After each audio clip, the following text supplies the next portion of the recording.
How's it going, ladies and gentlemen? Welcome back again to the channel for another edition of LandO's Lock-ins. That is right, the series in which we do our darndest, our very best to make the most accurate CDO pick'em predictions possible. Ladies and gentlemen, I welcome you back. I welcome you back to the channel for what is my favorite series that we have on the channel. Normally, you can't, choose favorites when it comes down to your kids, but to tell you what, LandO's Lock-ins is absolutely at the top. This is the series that we've really built this channel on. So if you guys are new, I welcome you to this series. We go through every single one of our pick'ems, talk about the matches, go over in depth. I give my choices and you guys leave me yours in the comments. Again, my favorite series that we have. And if you are new, welcome to what will be a fun journey throughout this season. And speaking of seasons, it's a little bit different, right? It's been a while since we've been able to have some COD. It's been a year, it feels like, since we've been able to have some Call of Duty in our lives. On top of that, we also now officially do have pick'ems. Yes, during Major 1, we did not have them. Now we've got them back, and also with some additions. Yes, the pick'em, the way that you do pick'ems is now a little bit different. We've got some additives to it, which is incredible. So I cannot wait to show you guys that. So let's go ahead and do it. This is the official screen. Below me is the scoreboard. Okay, 22 dubs, 18 losses. Major 1 was difficult to predict, I'll be honest with you. But as I said, you guys can see here, we now have these little overlays on each match. So this one is actually like a fan poll. You can see what the community is voting on these matches already, which is phenomenal. I absolutely love this. And then also off to the left, you also have what are called boosts. So you can also now use boosts when it comes down to majors. I think you get 2 per major, I want to say. So if I want to apply a boost to a certain match that I'm extra confident in, I have the ability, as you guys can see here, to get double points on a match. So I can basically assign a match to have double points, which is fantastic. On top of that, we also have a little thing that we like to do, which is called the Lock of the Week. And as you guys can see, we have it on Atlanta FaZe versus Seattle Surge. I basically assign a Lock of the Week, which means that I cannot change that prediction, even though we'll have Seattle playing the day prior versus Vegas. I cannot change this prediction. It is locked in, so I've got to be ultra confident that I get this one right. And so it just adds another little extra oomph when it comes down to these series. And we'll see exactly how the boosts work. I'd love to be able to apply boosts to the Lock of the Week. However, if you are only getting 2 boosts per major, that wouldn't exactly work out perfectly. So we'll see. We'll kind of evolve as the series does and really go from there. But I'm excited for pick'ems, excited to have these things back, and I hope that you guys enjoy me for this series. We're going to kind of go in depth on certain matches, kind of just run over certain ones as well. Don't want to spend an hour and a half talking about each match, even though it feels like we have the ability to do that. So without further ado, let's jump into our very first series, that being the London Royal Ravens versus the Toronto Ultra. We'll go ahead and get rid of the Lock of the Week for obvious reasons, because it will look a little weird with the graphics. And we'll go and take a look actually at the fan predictions while we talk about this matchup. Right, London, last 5 series in a row, they have gone 5-15 in total maps. They've also lost those last 5 series as well. They started off fantastic to kick off Major 1, and it falls apart from there. They're one of only 2 teams that lost to a challenger team at Major 1. We know the roster change has officially been announced. It's been confirmed. Scraps, Matty Marshall is back. He's replacing Paul X on this team. I am super excited to have Scraps back in the league. It's been the first time that he's actually played since Cold War under the Paris Legion. So it's been a long time. It's obviously a nice little return back to the Ravens franchise. He obviously played for them back in MW 2019. So it is a nice reunion for sure. It feels like this team maybe could have some more cohesion. The chemistry could definitely be better, but you definitely have your question marks on somebody who wasn't playing in challengers, who basically skipped an entire year off from Vanguard and now has returned. How is he going to play? There's really no way to 100% know how he's going to perform. So a lot of questions on the Ravens. They desperately need to have a comeback. On the other side for Toronto, they're off of a top 4 finish at Major 1. It feels like their roster changes that some people questioned. I think it's fair to say Standy, you didn't really know how he was going to perform. I think we all can agree that we definitely like the addition of Scrappy to this lineup. But there was a lot of people, right, who said that, you should have kept the old Toronto team coming into this title. And I think it's fair to say that these new additions have already shown to be absolutely fantastic. Scrappy looks like one of the best players in the game. Standy has looked amazing so far throughout Major 1. Expect for him to get even better. Right now for Toronto, they're one of the best control teams in the game. They're a top 3 search destroy team based off of record. The hard point is where they lack a little bit. I think they're around 50%, but if you do look in depth at the statistics, 5 of their 8 hard point losses are all within 20 points. So some of their victories, they're narrowly clutching them out. A lot of their losses, though, they are not clutching them out in the end. So you'll want to see them kind of adapt. I've talked about Toronto pretty at length.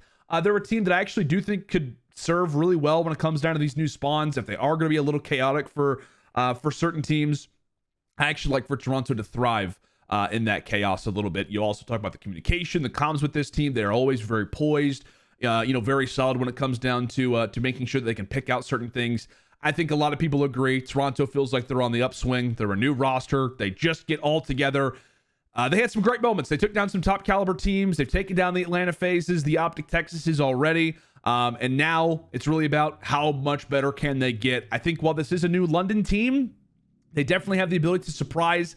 I'm only going to give them a map. I think that Toronto walks away with this series in 4. I would normally say Toronto maybe wins this in a 3-0. But there's definitely some questions on the Ravens. How well could they be playing now with scraps? I think there is an element of, facing off against a new roster, how they're going to perform. It's everybody's first series in like a month. So there is that to take into account. But I think for sure you've got to go with Toronto in this matchup. And you guys saw it here based off the fan predictions. 89.6% is agreeing with that. I think there is a reason for why that is the case. So we're going to go with the fans on this one, go with the crowd, and say Toronto takes this 3-1. We will jump over now to a double point series, which means we're going more in depth on this one.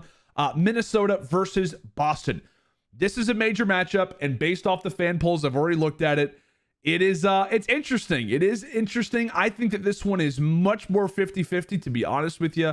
I think this one probably should be around like 55-45 versus the 2/3, essentially going with Rocker here. We'll start with them, right? Minnesota are off of a top 8 placement at Major 1, did not perform the way that I think expected them to, or maybe even the way that they expected to play after technically hoisting the number 1 seed in the qualifiers heading into Major 1. A top 8 placement is not where you expect to be.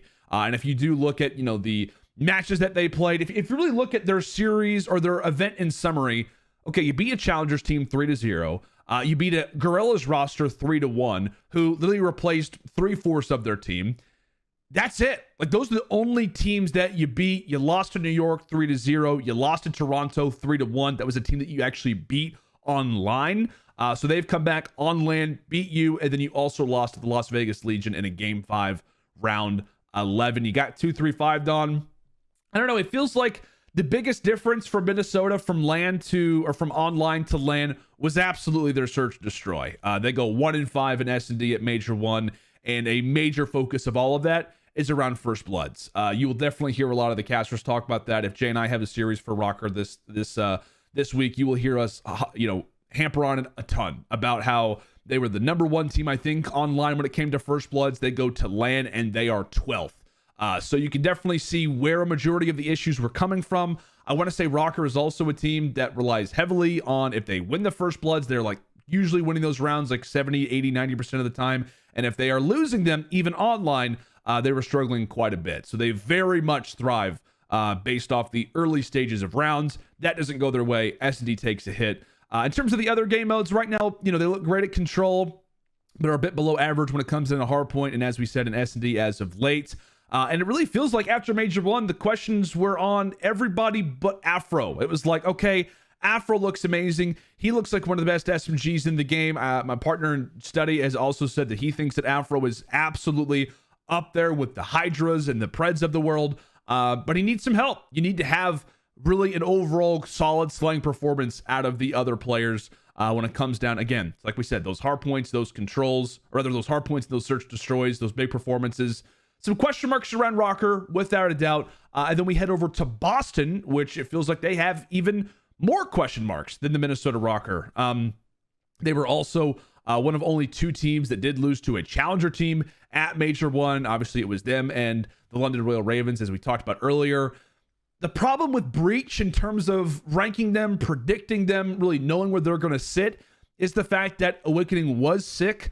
at Major 1. So, when they faced off against the Las Vegas Legion, I believe he was not there for that. So I don't know. It's like hard to know based off of their results, like how much of this is legitimate, how much of this is, not. For example, they have lost their last 4 series in a row, which you have to consider. They lost to New York to close out the Major 1 qualifiers. They lost to LAG to close out the Major 1 qualifiers. Awakening was perfectly healthy for both of those series, as far as I'm concerned. They've also lost 6 of their last 7 S&Ds. 2 of those losses were versus Vegas, where again, Awakening was not playing, but you still get it.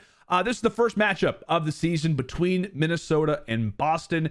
And I'll be honest with you guys, like, this very much feels like a prove-it series for both of these teams. Both of these franchises have got high expectations for this roster. We know Boston went big with the Awakening acquisition. We know that Rocker wiped the board, right? They wiped the board. They allowed for Standy to go to Toronto. He's seeing success. They allowed for Priesta to go over to New York. They're seeing wild success. For Rocker, you need to have a solid Major 2, and an opening loss versus Boston would not be great. The inverse is the same for Breach. An opening loss would not be great for this team, their chemistry, just their morale in general. So this is a huge series for both these teams. There's definitely a reason why this is worth double points. Both of these teams, if you were to compare, and again, it's difficult for Boston because, like I said, they had beans in this series that I'm referencing. But both these teams did lose to Las Vegas Legion in a Game 5. It was a 2-3-5 as well, so they did get NYSL in that. This one's hard to call, and I've bounced around this multiple times. I have said that, I've written down basically in my notes, I think the Boston takes it. I've written down in my notes multiple times that Minnesota takes it. I'm going to give Minnesota the victory.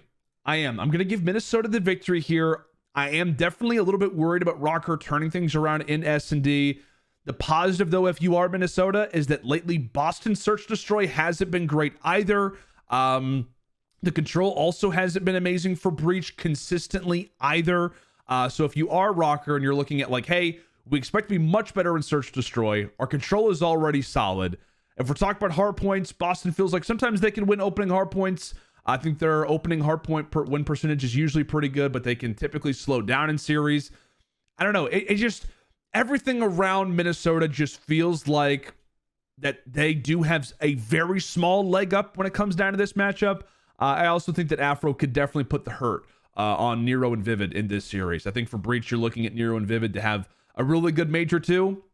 I think that a lot resides on those guys with the Vaznevs. As we know, the roles are becoming much more important, much more influential in those positions. I think that Afro can definitely put the hurt on them, and I think that the Rocker escaped this series with a Game 5 victory. As I said, I think this one is way closer than the fan polls suggest, but again, that is just my prediction. It's just my expectation for it. Let's jump in quickly to Seattle versus Las Vegas. Surge off the second place finish at Major 1. We know, right? There was tons of drama going on around where is Pred going to be headed? Is he going to OpTic Texas? It even sounded like the teammates for Surge had no idea what was going to be going down with him. I think it even delayed a bit of their scrimmages, maybe by a day or so in terms of like, are we going to have this guy in the lineup? What's really going down? The biggest thing for Seattle, right? Like I said, they finished second place, yet they are, by definition, one of the worst S&D teams in the league. You can look at that 2 different ways. You can look at that as like, hey, Seattle, who is amazing just in general in their respawns, managed to finish second place after not being able to rely on S&D consistently. Imagine if they get their S&D in check, how great can they be? You can also look at it and the inverse as like, hey, Seattle, technically, I think last year weren't a great Search Destroy team. Are they going to continue to be iffy in Search Destroy? If that is the case, then what happens if Control takes a little bit of a hit? What happens if Hardpoint on occasion takes a little bit of a hit? You can look at the Surge performance in a few different ways. There are definitely some question marks on them in terms of, how great can they be? Are they going to remove the inconsistency that they had from last season? Also, is the chemistry affected in any way by, the whole Pred conversation? We know he said publicly that he wanted to go to OpTic Texas if it could happen. How does that weigh on the teammates' minds? I know there's been a lot of people who said, no, it's not really going to affect them at all. The only thing that I will say is that we can all agree that the Pred to OpTic Texas rumors does not improve the chemistry for Seattle. I'm not saying that it hurts them dramatically. I am just simply saying we can all agree that it does not help. So take that however you'd like. We'll see how they fare off against Vegas, who at the Major 1 ended up finishing top 6.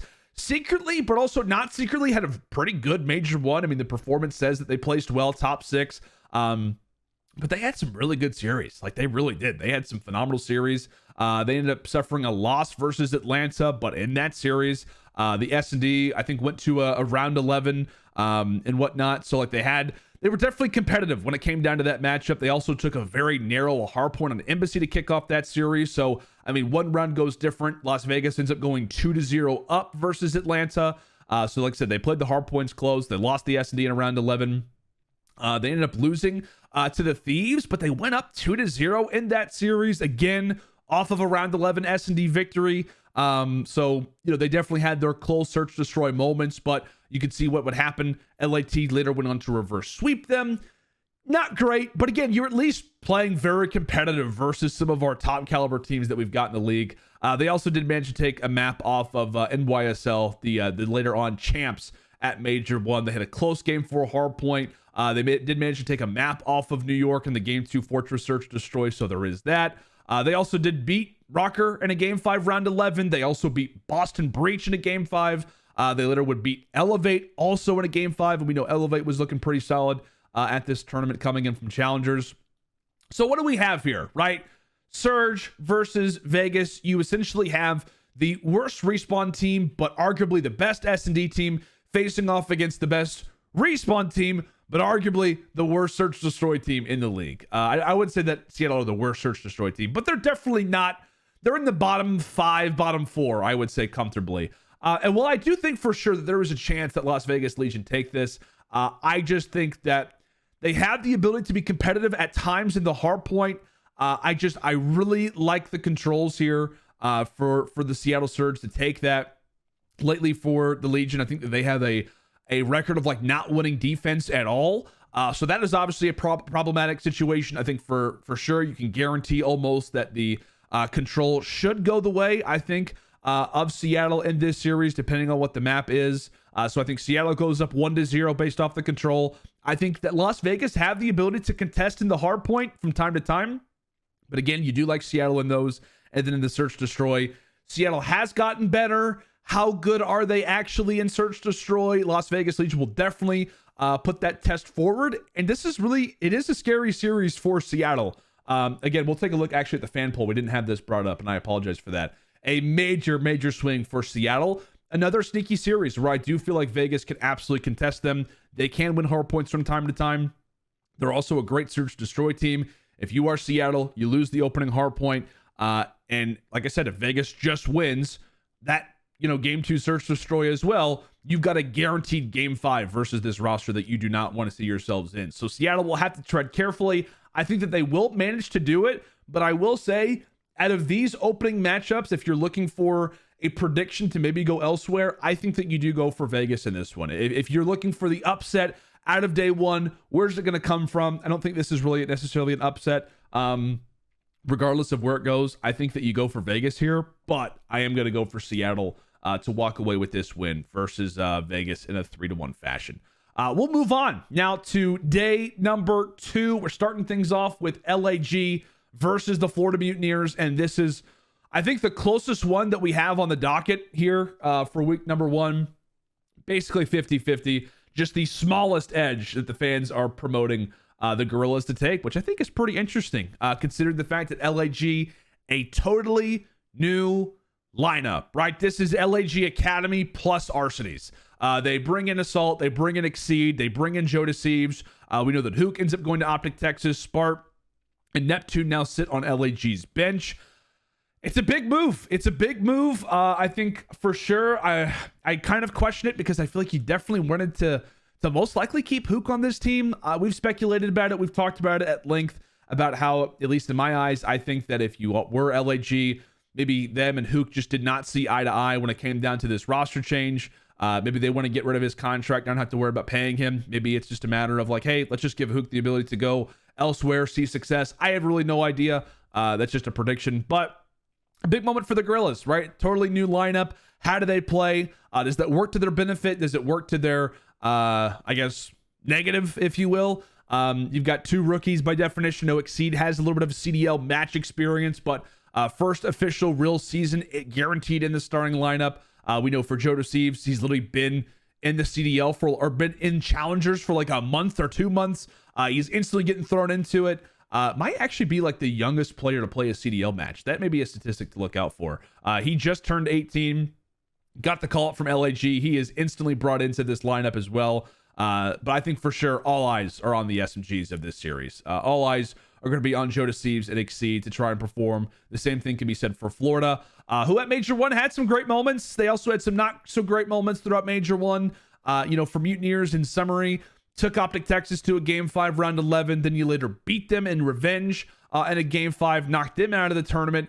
You also managed earlier on in the season throughout Major 1 to beat the Thieves in the Major 1 qualifiers. But where you ultimately didn't look the greatest is in Hardpoint. Right now, they sit with the worst win percentage right now in that mode. They are, without question, one of the best S&D teams right now in the game. Their control numbers look better, I think, that they suggest. So you do definitely have the element for Florida of being that 2-3-5 team. I think a lot of people are kind of curious. Are they going to be able to guarantee themselves to be a 2-3-5 type of lineup? Are they not going to be able to? Where's the hard point going to be at? Can they consistently win control? All of that stuff is up there. This is a difficult matchup, though, if you really think about it, for Florida to prepare for. You have no VOD really to go off of. I think maybe at the very least, you're just looking at like scrimmages. Maybe you're looking at like the LAG Academy performance, if there's VODs of that, in their matchups at Major 1 when they were technically in the pool stage. But this is also a really fun challengers matchup that I think will definitely be fun for a lot of very hardcore fans to check out. You do have Brack, Exceed, Vehicle, and Assault, who are all going to be involved in this matchup. That is actually half of the players who were in the challengers finals last season to close out Vanguard, of which Brack and Exceed were on Iron Blood. Those two together beat Vehicle and Assault, who were on Toronto NA Academy. So you definitely have a very, very fun matchup to take a look out here for. As I said, biggest takeaways, Florida, how are they going to look? Are they going to look strong? LAG, this is their first official matchup with this team. Probably some nerves for sure on the LAG end of it. At the same time, Florida, how do you prepare for a lineup like this?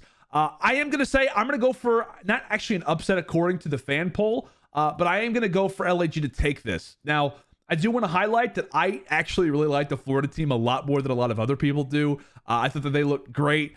It's just a matter of, I think that LAG just comes out with the fire. I think that this team's going to be a little bit better than other people predict. I don't have them super high on my tier list, but I do think that LAG can surprise from time to time. When we talk about their academy team, they did look great at times in Hardpoint.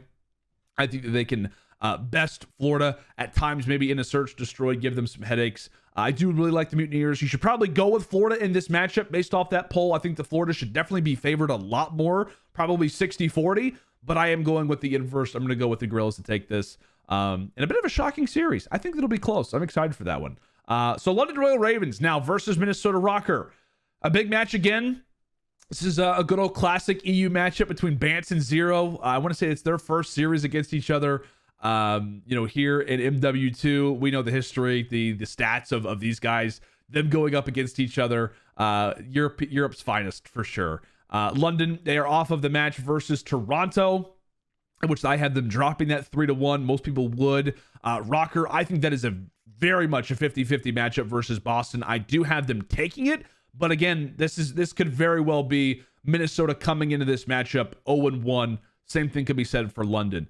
Now, I think for the Ravens, you definitely need to have a bigger sample size. And that sample size will absolutely come from this matchup versus Toronto. How are they going to look with scraps? Like I said, I have Minnesota beating Boston. I also think that if I'm expecting for that to take place, I think that for sure Boston probably is a better team than London. So if I have Minnesota beating Breach, I will have Minnesota as well beating the London Royal Ravens. So here I am going to have Minnesota taking it. I'm going to say it's a 3-1. I don't know. It's difficult to know exactly how the Ravens are going to play.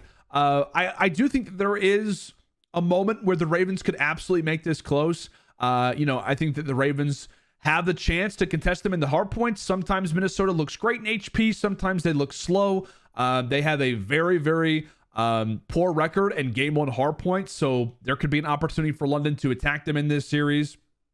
I I will say that this is also a revenge matchup, right? Afro, his first time facing off against the Ravens after leaving them, after being technically a part of the franchise at the end of Cold War and throughout Vanguard. So maybe there's an element to it where Afro wants to be that guy in this series, prove that he made the right decision for the Ravens. It feels like they've been in a bit of turmoil since he's left, so maybe they want to try to get a W over him as well. Both these teams are going to be on their A game, but I do give the W to the Ravens. We'll go and take a look now at our lock of the week. Let's go and see quickly what the fans are rooting for this one. And wow, okay, 75% of people are going for the Atlanta FaZe to beat Seattle, which is interesting. It is interesting because Seattle are off of the second place finish. Atlanta FaZe are off of the third place finish. When it came down to the Major 1 tournament, they actually faced off twice. Atlanta FaZe beat them 3-0 to kick it off. And then later on, Seattle Surge managed to beat them in 5 games. Seattle should have closed that out in game 4 had it not been for the wild Fortress Hardpoint comeback that Atlanta, ended up making. So this is interesting, right? This is very interesting. Both these teams well experienced with each other. I mean, like I said, all throughout Vanguard, this is the same Seattle team. This is 3/4 of Atlanta from last year. These rosters are very, very familiar with each other. And it's also going to be their third series against each other already in this season. So you do have that element to it. Again, for Seattle, I do have them off of that win versus Vegas. However, I do think that there is a very sneaky chance that Vegas could come out and surprise us a bit on that one. So I would definitely be cautious of that for sure. But again, just to reiterate for Surge, one of the best SMGs in the game, one of the best young duos that we've got in the entire game, in Pred and Sim. Look for those guys to as well always perform versus Atlanta. I remember last year in Vanguard, their stats wildly elevated when it came down to versus Atlanta versus other teams. I think Sib's KD was one of the highest versus Atlanta versus a bunch of other CDL teams that we had in the league. So team is always trying to perform versus those guys. As we talked about previously, Seattle, one of the best respawn teams in the game. The S&D is definitely up in the air a bit, even though they did improve more at Major 1. But the thing for Seattle is that it just feels like historically, they just have the magic. They do. They have the magic when it comes down to their games versus the Atlanta FaZe. This will be Atlanta's first and only series of this week. So FaZe will be coming into this very focused, very aware of the task at hand. Like I said, they're off the third place finish at Major 1. I mean, I'll be honest, right? This is an Atlanta FaZe team who just came off of the third place finish. They expect to be in finals and winning them. Like, historically, for certain CDL franchises, you are happy with a third place finish. Like, right, with how many good teams that there are in the CDL, you are normally very, very happy with finishing top 3, with being in a grand final. You can leave a tournament saying, you know what, we played well. For Atlanta, right, even going to the grand finals is not good enough after what they did in Vanguard. The constant second place finishes is not good enough for them. And the reason why they kept finishing second is the reason why they made a roster change. So they made a roster change hoping to go from second to first, and now they just finished third. So you do have this interesting element for Atlanta where it's a matter of like, hey, we're looking to not just be in grand finals, but to win them. And now in their opening event, they missed the grand finals. They did lose to the 2 teams. Obviously, they finished third. So they did lose to the 2 teams that were in the grand finals. So you do have to keep in mind that Atlanta did at least lose to the very best. It wasn't as if they lost, a shocking series to a lower class team than them. So there is that to it. For Atlanta, really, the questions are just kind of on the respawns for sure. Like, it's just kind of strange. S&D looked fantastic. They dramatically improved after a little bit of a lackluster online qualifier performance in the S&Ds. Those search destroys were fantastic at Major 1. You could argue they were the best S&D team at Major 1. They go 7-1 in all of their matchups at the Major. I talked about it a little bit in LandO's tiers. I want to see Atlanta FaZe really start to prioritize playing around Simpanabeezy more. I know there's been the age-old conversation of like selling him, he's stat padding, he's doing all of this stuff. I definitely don't think that it's intentional, but I do think there is a small element to it where Cilium does need to pace it up a bit. I think he does need to play a little bit more aggressively. And then I think that, honestly, just figure out a way strategically to play around your SMGs more. Again, you have the best SMG duo of all time. Simp and Abizi, constant championships. I think with the Vaznev being as strong as it is, I think Abizi's playstyle works out perfectly in this game. I think for Simp, you do have almost a similar element, which is weird to say, to compare the Tiny Terrors to a different team. Normally you'd compare a different team to the Tiny Terrors, but they definitely have like a New York element to them. Like they've got great comms, great coordination. Simp and Abizi can almost work similarly to like a Kismet and a Hydra, if you will, in terms of like Abizi can be that up in your face, aggressive, dominant player, while Simp is, a little bit more of a almost comparable to a Scump, slower ADS, playing the objective, kind of recognizing what's going on around the map. And we know for both those guys, unbelievable gun skills. So, and I was also taking a look at some statistics that I think we're actually going to be bringing up on broadcast pretty soon. But like pace and hardpoint, we actually have the way to check how fast players are in HP. Right now, Celium is like bottom 5 player in terms of pace and hardpoint right now. So you do kind of wonder, with that being the case, your main AR is technically playing faster than your flex. I think Dashy was around the same pace as Celium, and he's the main AR. I think a lot of people were talking about Dashy was playing a little bit slower than he should have, etc., etc. You kind of get my point. I think that Atlanta needs to pace it up a little bit more in the hard points. I think that will improve things. And then rotating for them was not great when it came down to Major 1 as well. They were number 11 in rotating in hard points. So you want to see that improve, as well as for Atlanta, not just in HP, but in their controls. They went up, I think they were on a 4-0 hotel control winning spree. Then they later lost their last 3 hotel controls in a row at Major 1. They lost it to Toronto, they lost it to Seattle, and they lost it to New York. I mean, imagine if those go their way, they end up going to the finals and facing off against New York. So if they win those hotel controls, things are much different. So you definitely want to see them improve and get a little bit better in comparison to where they have been. So I don't know, Atlanta versus Seattle, the lock of the week. I think the big focus is for sure on how Atlanta is going to play, right? Seattle, they're off of a second place finish. A few question marks on maybe how they're going to play, but I think for sure the focus is going to be on to FaZe. Now in the 3 hard points, these teams have played against each other so far on the season. Atlanta has won 2 of them, but they hold a 37% rotation percentage versus Seattle, who has the inverse. They have a 63% rotation percentage. So I think, again, getting back to that notion that we discussed, rotating in hardpoint is going to be a big element for Atlanta. You already liked them in the S&Ds. I think you like Seattle in the control. So to me, the hardpoints will be the focus of this game. And I think it's all going to be about Atlanta's rotating, if they can be solid enough. Can Atlanta be the Atlanta that we know them to be a team that, a franchise historically that can look good at every single game mode? There have been times in prior titles where they have been top 2, top 3 in every single mode. S&D is absolutely up there. If they can improve in hotel control, they could be up there. And I think rotating in a series like this for Seattle can get them up there. I will be going for the Atlanta FaZe in this series. I'm shocked. I am shocked by the fan poll. The fact that we've got 75% of people going for Atlanta in this series. Maybe it's just a lot of people recognizing the same thing that I am. I actually thought that Seattle were going to be the favorites in this series, but turns out that's not the case. We'll see. Again, I expect Seattle to play great in this series, but I just like Atlanta FaZe in this particular matchup. I think they take it. Boom. Atlanta, they get the revenge, and we move on to a huge matchup. A very, very huge matchup. We'll get rid of the lock of the week for now, even though you guys know that it's the lock of the week. Final match of Saturday, New York versus the LA Thieves. The fans are going with New York, but it is a very tight one. A very tight one indeed. This is where I expected it to be for sure. 56%. The props being given to New York to walk away with this series, but a lot of people knowing that it feels like LAT could be on the cusp of a much better Major 2 in comparison to Major 1. So this is talk about New York, the very first series for the Subliners since the W at Major 1.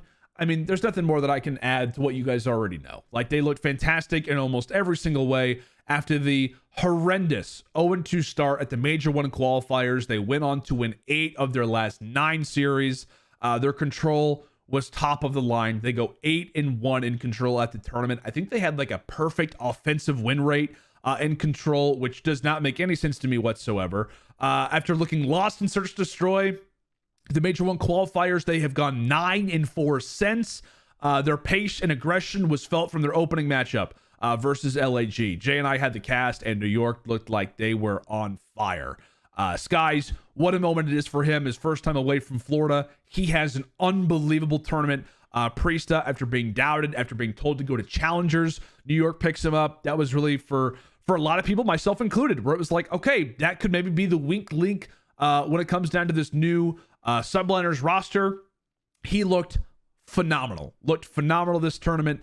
Kismet, I think, is, and I've talked about it, engagement for engagement, the same way that you'd kind of rank like pound for pound in like, basketball or football. Pound for pound, I would say engagement per engagement. I think that Kismet provides the most to his team, whether that's objectively, if that's communication wise, if it's just slang wise, pace wise, whatever he is doing, it feels like every life he is contributing more than other players are in the CDL. And then Hydra, phenomenal tournament from him, performed when he needed to, got the monkey off his back right in Crim 6, as we saw in the post-game interview.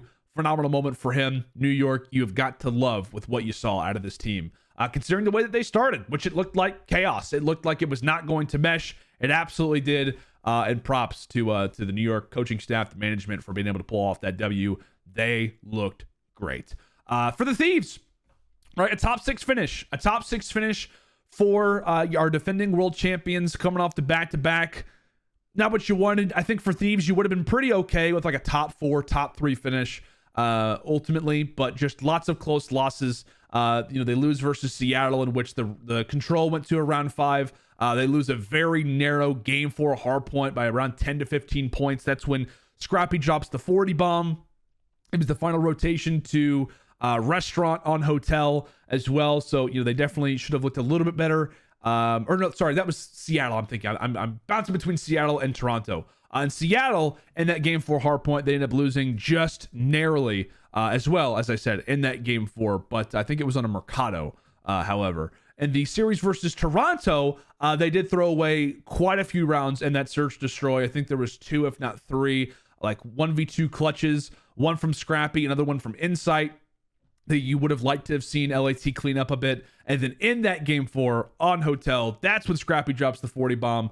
And that last team fight on Restaurant, they lose that one by about 10 points as well. So lots of close losses. The thing that I really like about the Thieves is that they are a team that, if you watch it in their documentary series, whatever it may be, they're a team that's obsessed with figuring out how to not make mistakes. And that is why I loved watching them throughout Vanguard. And watch them on the rise. The reason why I feel like LAT figured out Vanguard and nobody else did is because they were obsessed with figuring out how to play Vanguard. How do we figure out a game that is almost impossible to figure out? I think that all 4 of these guys, Kenny especially, is someone who is obsessed with figuring out how do we get rid of these mistakes. And so I think for the Thieves, after a top 6 finish, you do like their chances to figure out the problems that we made, right? We had some issues. We had some close losses. How do we improve late game hardpoint moments? How do we not allow for 1v2 clutches to happen in a situation like this? I really like LAT, and I think after what they went through last season, they trust each other. A top 6 finish is obviously not what they expect to have, not what they want, but in a new spawn update, I expect this to be a team that figures things out amidst the chaos. I personally am expecting a major performance here in Major 2 out of Draza. I think that he is going to be lights out when it comes down to Major 2. Just have a lot of high hopes for him as a player. I think that he has his best stage that he's had in a very long time. Now, when it comes into predictions for this series, this one's hard to call. It is. For the reason that New York are coming off of the win, and there is a small element to me that does question throughout Call of Duty history, a team that wins the opening tournament, does that mean that we are on the brink of what will be a team that is going to dominate throughout the title? Or is there an element of it to where first event, who's going to figure it out first? New York gets to the finish line, but then we realize, oh, that was just the first 100 meters of a 400-meter race. It's like we see a very small sample size. We see a fourth of the track. And after the opening start, was it just they were the first off the line? Were they the first one to react off the gun? Or are they at an incredible pace where they're going to keep this up as we progress throughout the season? So those are the questions to ask. I think that there is without question going to be a huge spotlight on Kenny this series. I think that the ARs are both going to be great on either sides, right? We know what we saw out of New York. I think that we really like what we're going to expect from OpTic and Draza. We know those two guys are top of the line for sure. New York's SMG line, how are you going to contest that if you are the Thieves? Do you do that through the vetoes? Do you do it through the slang? Do you do it through crucial moments? New York's SMG line is going to be very difficult to slow down, and that really is going to come on to Kenny. It's going to come on to Kenny to see how he plays. He talked about it a lot in that 0 to 100 documentary series about how he expects to be playing better. He did not perform the way that he would have liked. So for Thieves, I don't know. To me, this is going to be very dependent on how the vetoes go. I think the way that this series ends up winding out is really how do the vetoes play out for New York. I think they should definitely get rid of Embassy. That's their auto veto. That's LAT's strong map. For LAT, they don't really play Fortress Respawn, so you can almost guarantee that we're probably going to have a hotel control. That also means that if we don't get that Fortress hardpoint, that's the one that maybe LAT gets rid of. That means that New York can maybe play Mercado if that's really what they're looking for. It's a very fast-paced map. That's, again, where the SMGs can definitely take over. If we're talking about questions are on Kenny with the SMG, that could be New York's moment to really go up 1-0 or take a map victory. I'll be honest, I like going for the flip here. I do. I do like the idea for LAT to come into this stage to fix a lot of the issues that they made. I really like New York. I think there was a small element to where they were the first team to win our first 100 meters. But the biggest problem for New York is that you have more VOD than anybody. Nobody is going to be watching another roster more than they will be for NYSL. If LAT is a team that is obsessed with figuring out mistakes, obsessed with trying to pinpoint, what teams are doing right, it would be this roster. I think this is honestly kind of just a bad series to start off with if you are the subliners. You can say the same thing for LAT, but I am going to go for the Thieves to walk away with this series. I think the Thieves take it maybe in a 3-1. I was thinking about maybe a game 5, but I'm going to say the Thieves take this in a 3-1 fashion. I don't know. Like I said, it's a weird prediction. I just think that the Thieves are going to be very, just very focused when it comes down to this series. I think that they can, again, play very well when it comes down to the hard points. I think the controls are definitely going to be a problem that you're going to have to figure out. Maybe if you're Thieves, you come out, try to figure out a way to get rid of that hotel. Maybe you're willing to play Fortress over a hotel to make sure that New York can't get that comfort pick in game 3. Very dependent on how the vetoes go in this series. And I do think that the Thieves will try to hard counter the New York subliners as much as possible. This will definitely be a series in which we learn a lot, probably more about New York than we do Thieves, even though I think that Thieves take this. Reason being is that if New York come out and they don't look good, we kind of have an indicator of like, okay, teams may have already started to figure out the subliners game plan. And on the other side of that, if New York come out and they look dominant versus the Thieves, who are a team that's going to try their best to hard counter them, who's going to try to put them on the big maps, limit the SMGs as much as possible, really put a focus on Skies and Priest to see if those guys can continue to be solid with attacks. That is where I think that you kind of get into the weeds a bit and really start to figure out what is this New York team made of. Are we on the brink of another great major for them, or are teams already starting to come back and figure them out? That is why I cannot wait to see how the series plays on. And we need to move on to our next matchup. We'll kind of speed through this one a little bit faster. And I'm imagining, the fan poll is going to be going with Toronto. A lot of Ultra fans out there, and for good reason. The Mutineers, I have them off of a series versus the new LAG. I do have them losing that series. I think for sure predictions are 50-50. Very much could see Florida taking that one coming into this matchup 1-0 versus Ultra. For Toronto, I have them off of a win versus London. They should definitely win that series. So both teams could come into this 1-0 both. I think that Toronto comes in 1-0. Florida comes in 0-1. This is their first matchup of the season. And a bit of an odd one if you are the Ultra, right? Toronto's hardpoint isn't unbelievable right now. I know I talked about it earlier. They're HPs. Sometimes it comes down to close victories. Sometimes it comes down to close losses. Really, S&D and control right now are their strong suits. For Florida, you kind of like that a bit, right? You kind of like a team that's not unbelievable in hardpoint because by definition, off of win rates, that is your least talented game mode. So there is definitely an opener in one of these hardpoints if we see 2 of them for Florida to take it. If we're talking about Search Destroy, Toronto, one of the best S&D teams in the game. Florida is right there with them, right? Florida is right there. Florida is right now 58% win rate in Search Destroy. Toronto is at 61. There's just a one Search Destroy win difference between these two teams in that game mode. And then as we know for the controls, Florida 5-4 right now. For Toronto, they are 7-3. You like Toronto in the controls, but as I said, this could be a very good series for the Florida Mutineers. Again, I think based off of this is not accurate in terms of what I think that this series will actually be. I think this is going to be a neck-to-neck series. I think that Florida, matchup-wise, it actually works out great for them.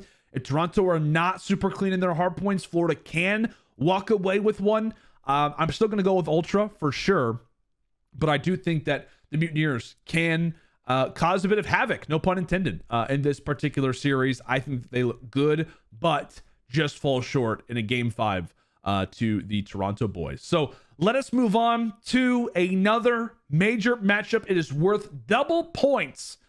Boston Breach versus OpTic Texas. We will start things off with the Boston Breach. And no surprise, given the fan votes, you got an 80% here for OpTic Texas.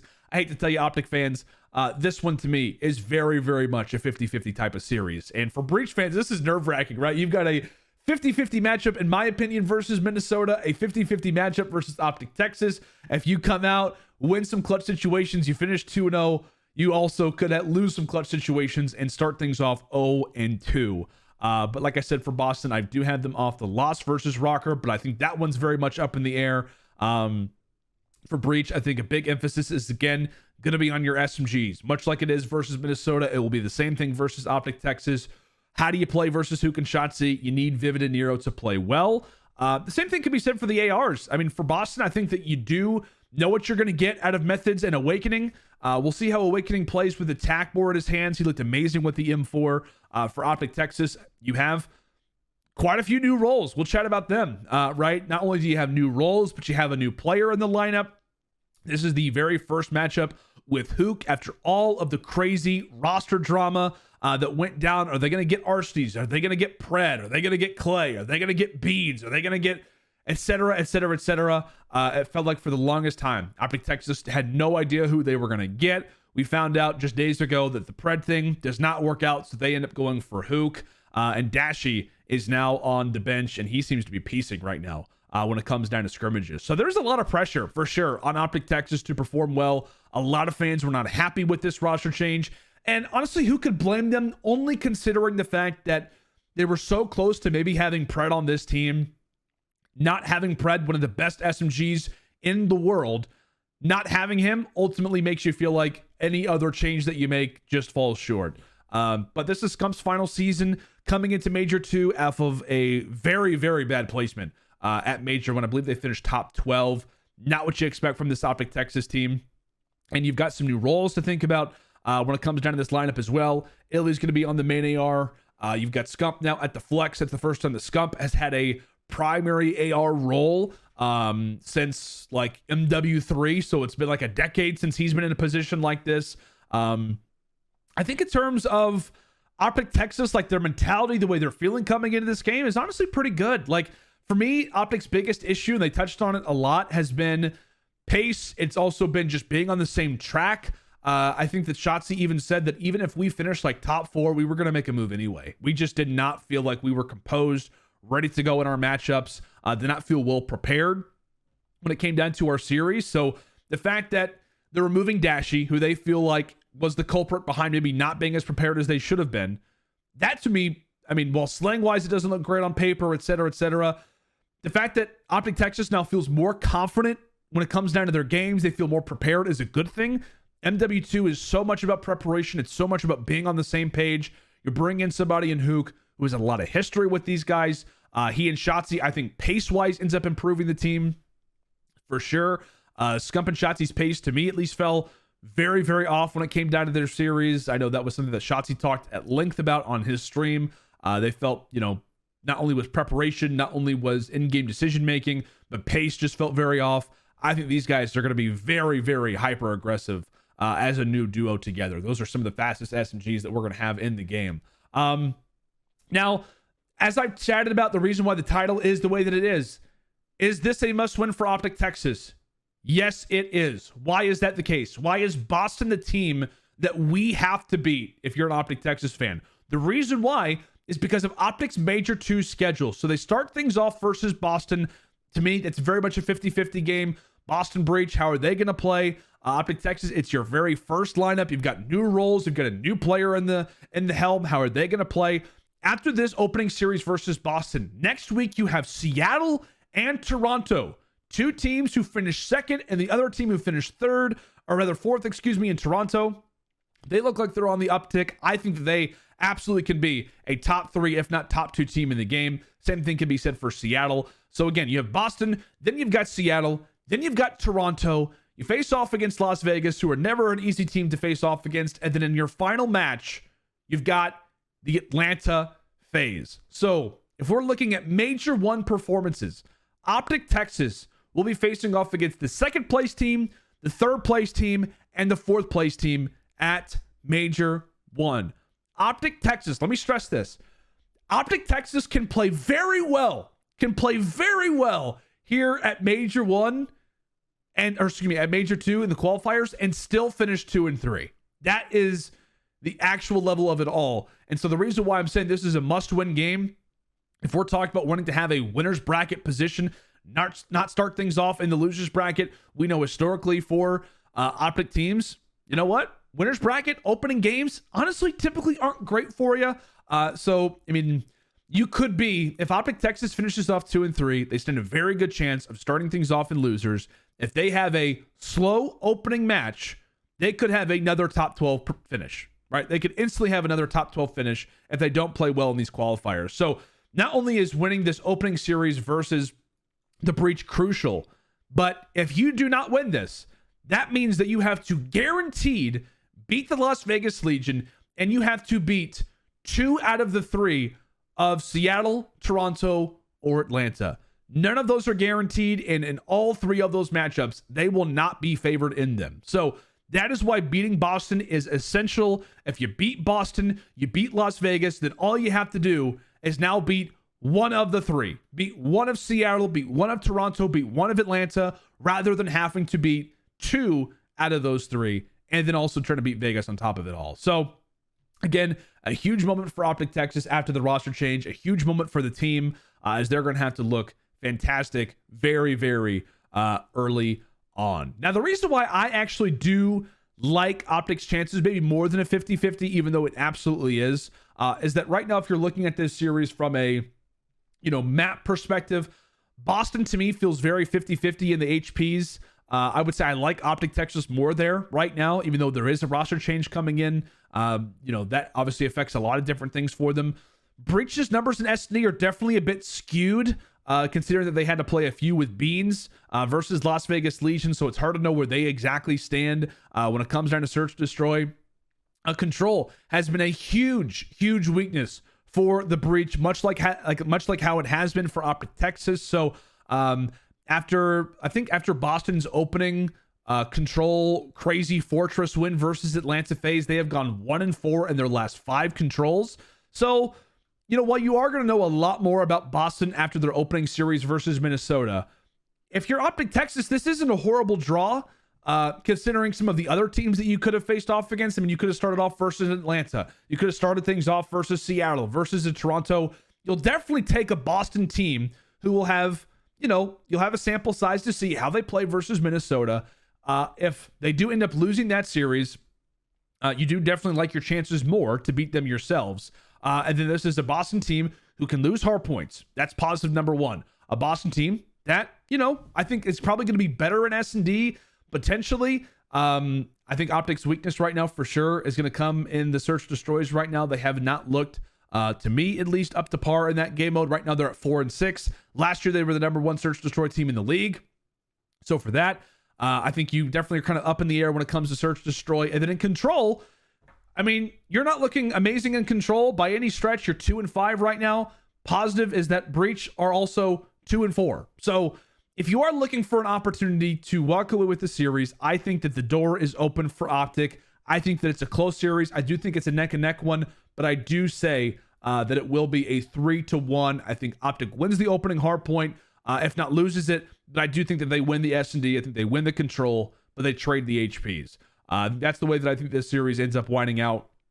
OpTic Texas closes out a much needed, a must-win series versus Breach. And if you are Boston, this is going to hurt a lot, right? It's going to hurt a lot. The fact that you lost to Rocker off the rip, you lost to OpTic off the rip, starting things off 0-2, not what you'd love to see. We're nearly at an hour. We got to jump into our final series. We love talking COD, folks. LAG versus LAT, Battle of LA.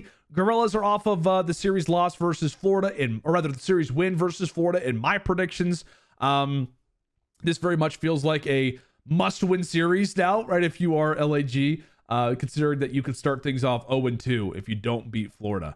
So this is a very high importance type of series if you're the Gorillas. Second matchup, if you did lose to Florida, at least maybe you've got the mentality now of like, hey, this is the team that we've got. Exceed, Joe Deceives, the nerves maybe are a little bit out of the way. Same thing can be said for Assault as well. And then for the Thieves, I've got them off of a win versus New York. I've talked very highly about how I feel about the Subliners right now, or excuse me, about the Thieves right now beating the Subliners. They very well could be 0-1 coming into this matchup as well. But for me, I don't know. LAT absolutely does have their moments where they get upset, but they're just, to me, a very mature lineup. This is a team that I do not think, and you can see the fan poll right there. This is, to me, a team that is going to watch LAG's opening matchup. I think that they can figure them out, and I think that this series ends relatively quick. I do. I think for the Thieves, this is a series that you feel very confident in. I think that you build it over time, and I do think this is a dominant win. I think this is a very dominant win for the Thieves. Like I said, they typically, when they lose to top caliber rosters. They usually do not lose to teams that are toward the bottom of the pack, especially new teams. Thieves are just not a roster that gets shaken by stuff like that. So I think for that reason, I'm going to go with the Thieves winning this in a 3-0. We close out Major 2, Week 1 with a 3-0 sweep for the Thieves. And you can see it here. We're locking in the predictions. We cannot, well, I guess we can change them technically, but we're saving them. We're at least going to lock these in. This is the matchup that we cannot change. Our lock of the week, Seattle versus Atlanta. This will be exactly what it looks like next week as well. So be staying tuned in for that. But folks, that's going to do it for LandO's lock-ins. I know it was a longer one. It is what it is. I try to talk less about COD. It's difficult for me. It's difficult for me, but I hope that you guys did enjoy the podcast. If you will, if you did enjoy LandO's lock-ins, make sure to leave a like. Make sure to sub to the channel as well. We are trying to grow more and more. The road to 10K is upon us. Let me know what your guys' thoughts are in the comments of this video. What do you make of my picks? What do you make of my predictions? I would love to hear your thoughts down in the comments below, and see what your thoughts are. How are these teams going to play in your eyes? What matchups do you think I'm a little bit crazy on? Do you agree with my lock of the week? Would love to hear your thoughts as well. So make sure to stay tuned for that. Hope you guys enjoyed the matchups here to kick off our Boston Major number 2, and I'll see you on stream really this weekend. See you guys later.